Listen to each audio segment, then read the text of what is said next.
Hi, everyone. Welcome to the session, Hard-Won Lessons on Leading Nonprofit Digital Transformation. My name is Rami Champion, and I lead nonprofit marketing for Okta for Good. For those of you not familiar with Okta for Good, we are Okta's social impact team.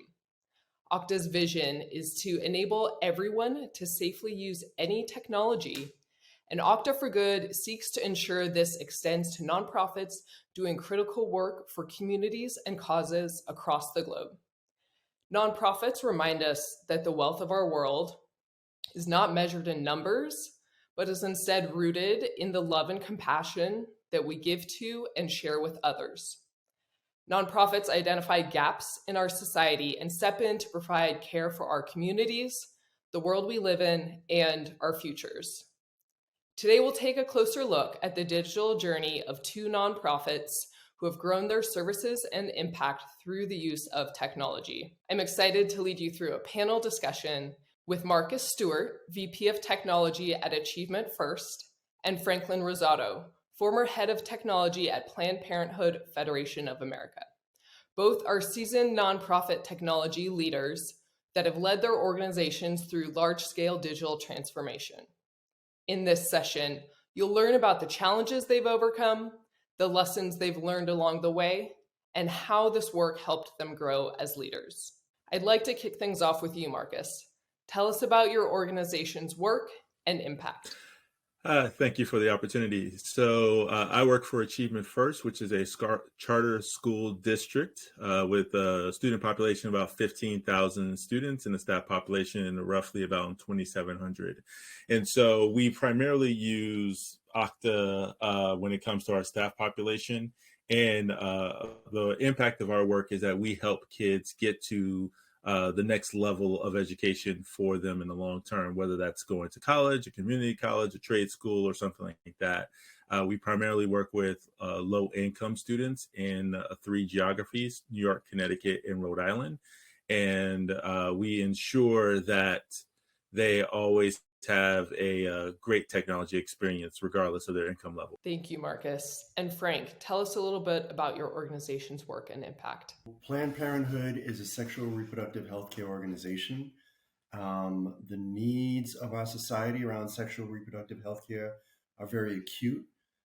Planned Parenthood and its associated affiliates have roughly 600 clinics across the United States, and lots of challenges in being able to deliver very needed healthcare services that continue to be challenged in our society. Thank you both. Frank, as a technology leader who has led their organization through a decades-long digital transformation, how do you define digital transformation? Or what do you think about when you hear that term? So digital transformation, I think, is a often misused term. It's an overused and misused term. True digital transformation, I believe, requires a significant business rethink and how to actually position yourself and your mission as a mission-focused nonprofit with the capabilities of technology that exists nowadays. So when most people say digital transformation, what they really mean is that they are digitizing their business as it exists right now. And there's nothing wrong with that. Digitizing your business is critically important. It helps you, maintain level of, achieving the service delivery that you're looking for in this new day and age that is very important. But if you're talking about true digital transformation, you're actually looking at your mission, you're looking at your overall business model, and you're redefining what that can actually mean in the new digital era that we find ourselves in. So you're not just digitizing the current systems, processes you have in place, but you're rethinking that with the new capabilities that are available to you as delivered through technology.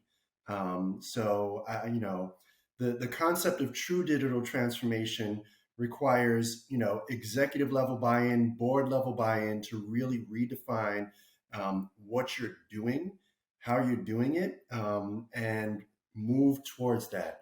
The other thing that people talk about when they say digital transformation, actual digitization of their systems and processes, again, critically important. That's the first thing we did at PPFA, at Planned Parenthood Federation of America, was really work towards digitizing a lot of systems we have to increase scale and to reduce risk. And then later on, we actually started thinking and talking about true transformation, changing the business model, where society was going, and how we could potentially use technology to help us in that direction. So we were pretty much in a similar state where we're very much old school, on premise, some people doing paper stuff, but just the beginnings of people actually putting it into those like spreadsheets and documents and stuff like that, but very much stored on premise on a central server. So that's where we were roughly around the same time period, probably like 2007, 2008, but slowly over time, starting with Google, like we started that digital journey that Franklin was talking about, of like starting to put slowly certain things in place in the cloud, but it was very piecemeal. There wasn't really like a central plan for it. It was just like, okay, hey, we're going to start doing this thing. And then slowly over time, it took over in terms of the type of technology and stuff that we were using. It wasn't really until about 2014, 2015, when we really kind of sat down and said like, okay, people are wanting to move to the cloud. People are wanting to have access to documents and things that are a little bit tougher to do when they're behind the wall garden of your on-premise network solution. So how do we best serve not only our student population, but also our staff population in terms of giving them access to the resources they need 24/7 without running our technology team ragged and opening up a whole bunch of VPN holes into our network. So that's when we kind of really sat down and started thinking about like, what does it look like to have a technology plan that moves things more to a modern era. So that's when we got identity providers and all this other stuff. So kind of a similar journey to Franklin, but we just kind of started off very piecemeal at first. Thank you for touching on the important difference between digitization and digital transformation. Now, Frank, starting at the beginning of your decades-long digital transformation, what was the state of Planned Parenthood's digital strategy and use of technology when you arrived? Planned Parenthood Federation of America had just gone through a very long and very major project to actually centralize the website across all of the affiliates. It sounds small and insignificant, but it actually was extremely impactful. So prior to that, each of the affiliates ran their own website. And then after that, there was a singular website, became the premier reproductive healthcare website, educational tool across the world. Really consolidated SEO capabilities, and really left a mark. When you run a search for birth control, STI, anything else like that, now that they have this unified website, you now become the first resource that's available, as it should be, because we are the premier experts in this space. So that was a critical first step that they took. However, the technology business, the running of the business side of the technology was still very much old school 90s, right? It was Exchange server on-prem. When Hurricane Sandy happened in New York City, no email for Planned Parenthood Federation of America. Very much like, 23 of my 26-year career has been social justice nonprofit technology. Most nonprofits run themselves that way. They have a head of technology, a couple of engineers, a couple of help desk, and they roll out something and then they say, good luck, call us if there's a problem. And where we were in around 2013, shortly after Sandy, was we had a CIO at the time who was very much into, looking at the trends, looking at the cloud, seeing how we could do that. He was very interested in moving the organization to the cloud and looking at new modalities. So there was a digitization, a moving of, paperwork and traditional old school technology into the cloud. So that was really our first step, around the 2012, 2013 time period.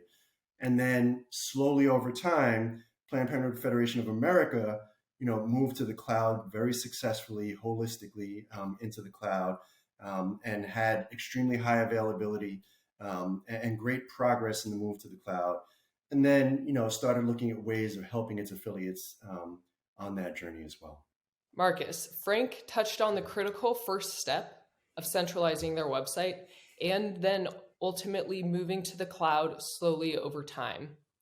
Now, what was the state of achievement first digital strategy when you arrived? For me, for my organization, we really started to learn the power of identity at the very beginning of the more planned journey. And the impetus for that was the fact that a lot of people in our organization were telling us, like, I really don't want to have to remember 5 different passwords for 5 different platforms. What I would really like is a way to, like, something that'll allow me to log into that one platform and many ways. They didn't use they didn't use the right terminology or anything like that.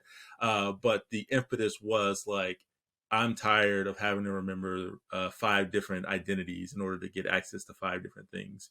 So once we started putting things in place that allowed us to kind of centralize that identity and give people one password, one complex and secure password to access all the tools and platforms that we need to use, that started to really unlock the not only the security for our organization and just making things more secure, but also people being more likely to use those tools on a more recurring basis because they didn't have to like log in consistently or 5 times a day in order to access that stuff.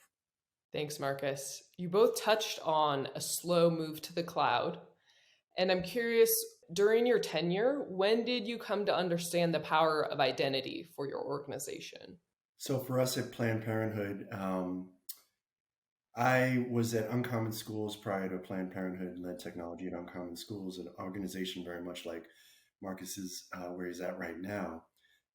And when I came in as Director of Strategy and Architecture to Planned Parenthood Federation of America, one of the projects that was put on my plate was, hey, we have a federated identity risk issue where we are in affiliated environment and there are central systems and central tools. And when someone leaves one of the affiliates, we need to make sure that, from a secure perspective, they are wound down off of those central systems. So there was a federated identity problem. So we went to market, wound up selecting Okta to really help address that federated identity issue, where if an employee left one of the affiliates, we made sure that access was effectively revoked across the environment. So that was really the start of our journey.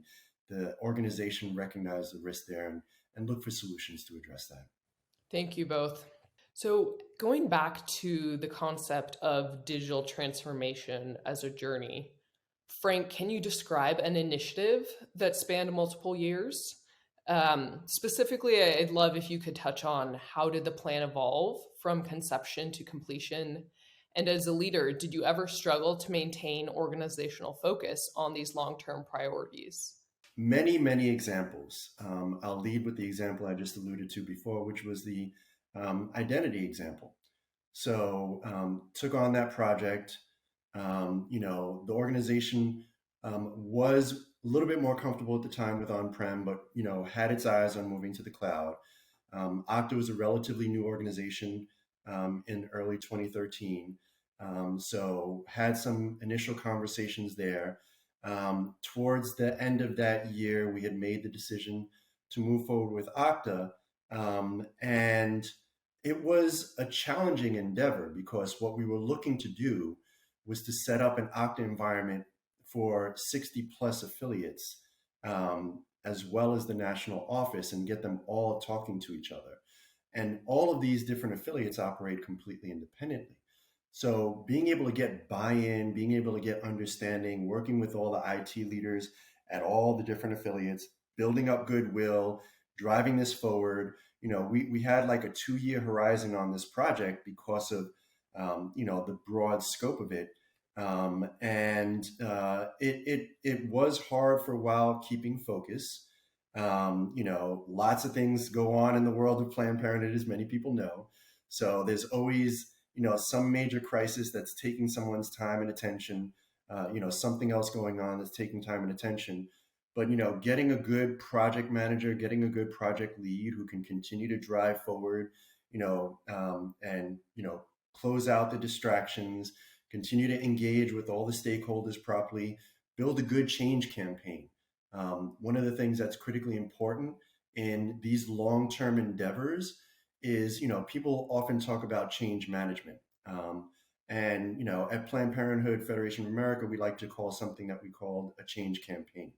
Much like a political campaign, it's a campaign of changing the hearts and minds of folks and getting them used to the new ways of actually doing things. So, how do you actually use Okta? How does that, relate to you? How does it make your life easier?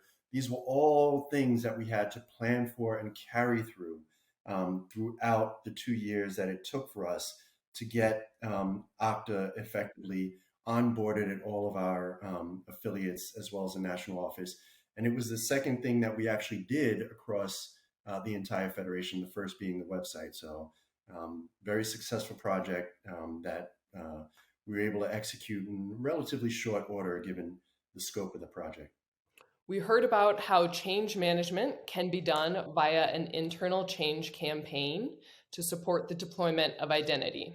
Switching gears a little bit and starting with you, Marcus, what's the role of diversity, equity, and inclusion in digital transformation? The role technology plays is in terms of letting people be themselves and letting people know about how people want to be identified. So 2 examples for this that technology has helped in terms of DEI is in regards to just enunciation, especially now that we're kind of in this remote hybrid, kind of going back to work kind of situation. Take myself, for example, my name is uniquely spelled, but it's pronounced Marcus. So if I want to meet with somebody before our conversation, like we now have tools in place, technology tools in place that allows somebody before they have a conversation with me to figure out like, oh, okay, how do I say his name? Let me go to the site that we use and, oh, okay, it's pronounced Marcus. And that small piece helps in terms of making me feel like, okay, you actually care enough about me to do a little bit of legwork to figure stuff like that out. The second thing that we've done within the last couple of years is, we're now very much in this Zoom, Microsoft Teams, Slack world in which, your name is presented while you are speaking to somebody else. And just a small thing that we've added is also people's pronouns as part of that, just as part of, and it's across the entire organization, so that when people want to be known by their preferred pronouns, instead of asking or people making a mistake or creating an uncomfortable situation for that person, and also people being uncomfortable just asking, because we're still not used as a society to saying like, okay, so what's your pronouns, all that kind of stuff, versus it being presented to you and the person who wants to be known by their preferred pronouns, making it visible and upfront. And for the person who wants to be respectful of that, having the opportunity to know in advance, like, okay, they want to go by they and them instead of whatever the traditional pronouns are. And that just all around creates a more inclusive, inviting, and caring environment where everyone is seen the way they want to be seen. Frank, Marcus brought up the importance of enunciation and pronouns. Now, I'm curious, what's your perspective on this? Obviously, pronouns critically important. Recognizing people for who they are and carrying that through from an inclusivity perspective is critically important. One of the reasons why DEI is critically important in technology that people often overlook, you hear it a lot in the AI space, but you don't hear it a lot otherwise, which is we are building technology systems that scale massively. And as we build and design these systems, we can unintentionally build in bias that we do not understand. So unless we actually go in and inquire and interrogate, our biases, potential biases, and what's actually going on, we never know what we can be implementing and the implications. Give one small example. Planned Parenthood is looking at developing an online health services capability, a telemedicine capability. And, it was mainly folks within healthcare delivery, as you would expect, who were really involved in designing the system. And one of the things that they were all advocating for, very significantly was have to have high quality video, have to have high quality video. You have to have good interactions between the patients and between the providers, and really make sure, it's as if you're there, everything going on as if you're there. And best intentions, right? One of the things we know about the population that we serve as Planned Parenthood, the digital divide is still a thing. Everyone may still have, everyone may have a phone nowadays, but the digital divide is still a thing, and it manifests in ways that a lot of people aren't familiar with. So when we're talking about high quality video, we're talking about taking up a lot of bandwidth. And there are folks who we serve who may be on metered bandwidth, be it on phones, even on landlines, they may be on metered bandwidth. If they're on metered bandwidth, one video encounter, high definition video encounter, can take all of their bandwidth. So not building the ability for them to actually change how they actually interface, and for them to understand that, by doing this, you may actually, limit your capabilities there. Having that education, having that agency built into the process was something that, just was not on the minds of anyone else. So DEI plays a huge role in inclusion. It plays a huge role in every aspect of technology that we need to interrogate, that we don't realize until we actually, understand the implications when it's too late. So when you are engaging in projects, in technology projects, always seek a diversity of thought, seek a diversity of understanding. We do it on the CTO side of the world. We don't do it as much on the CIO side of the world, which is, a bit of a shame. We do it on the CTO side of the world, where we do user experience testing and things like that. We need to do that with the technology projects that we're implementing now, because we do not understand the unintentional bias we may be placing within the systems that we're developing. So we have to be very cognizant about engaging in this space in that way. Thank you both for touching on how DEI drives inclusion and awareness of implications of technology growth. Heading in a different direction, Marcus, how have you grown as a leader since joining your organization? I've grown by leaps and bounds. For me, my journey started here as somebody who worked on the ground, doing break fixes for computers, to the position that I am now. And in that time, I've learned that, if you want to really make a change in terms of where technology stands in your organization, you have to show that technology can be a value add, not a cost center, not a consultant, not a, like, we are partners for the organization to accomplish the great goals that they are going to set out to do. And also, the main thing that I've learned is how to translate people.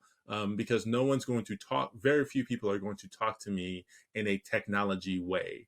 They're going to talk about needs or wants or desires or goals or things like that. And how do you take that information, translate it into actionable steps for your team, for your individual people, and then turn it back to the person who made the request and say, like, you asked for this and this is how it happened. That took a long time for me to learn how to do. And that's not a skill that just naturally came easily, because you really have to listen. And I think one of the things that makes a strong leader in technology is, like, how do you be a good listener? How do you be a good interpreter? And those two skill sets have been just paramount to my success as an organizational leader. Thank you, Marcus, for touching on your growth since you joined your organization. Now I'm curious, how has the pandemic impacted your organization's digital transformation? It has been transformative, just in terms of the different skills and tools that we've brought to the fore to address the educational needs for our students and for our staff. So, for example, we were not a one-to-one situation when it came to Chromebooks, but we very quickly purchased a lot of Chromebooks in a short amount of time in order to supply our students with that functionality. So now we're more in a more one-to-one situation. Also, our students primarily are low income, might not have access to internet capabilities. So one of the additional things that we now make sure all of our schools have is enough MiFis to help a subset of students if there's in a situation in which they have to be home sick, either COVID or non-COVID, or there's a snow day or something like that. They can still continue their education and still, remote into whatever the remote session is with internet access. That's not as much of a barrier before, but we weren't focused on that before because we were focused on being in the building and all that kind of stuff. And the other thing, the last part about it is, we've learned how to use a lot of digital tools now, whether it's using, Zoom or Slack or anything like that a little bit more often than we have been before.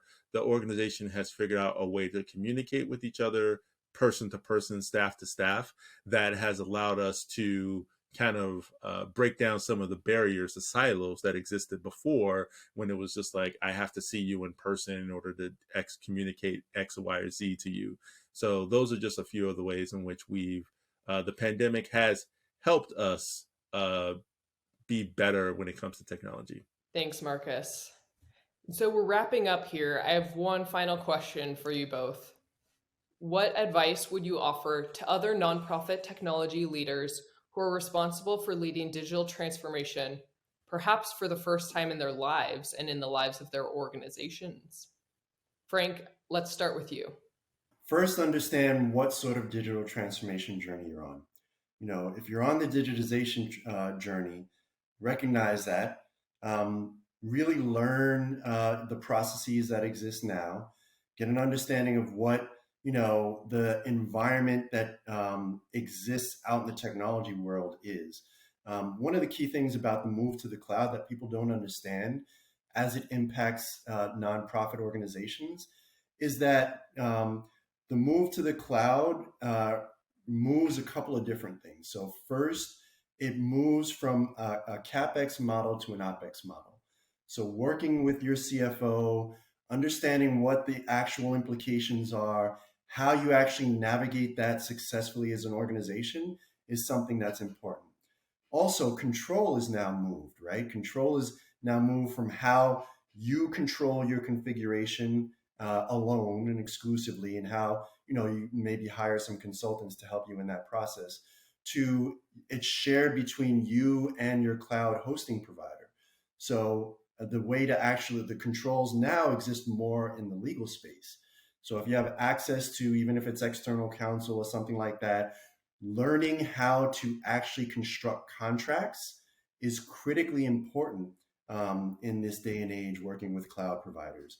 So understanding what you're signing, understanding all the implications of that, what that means for your organization, what that entails for your organization and your mission is critically important. So getting that out of the way from an operational perspective is important.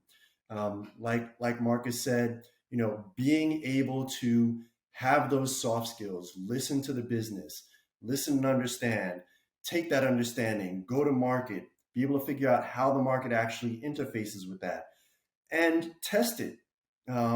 There's a common concept in the technology world of fail fast, right? Test things out there. When we first went forward with our identity project, we actually didn't choose Okta first. We chose a different vendor and we tested them and it didn't work out. It didn't provide the federated identity capabilities that we really needed. There were, it was just the wrong shoe.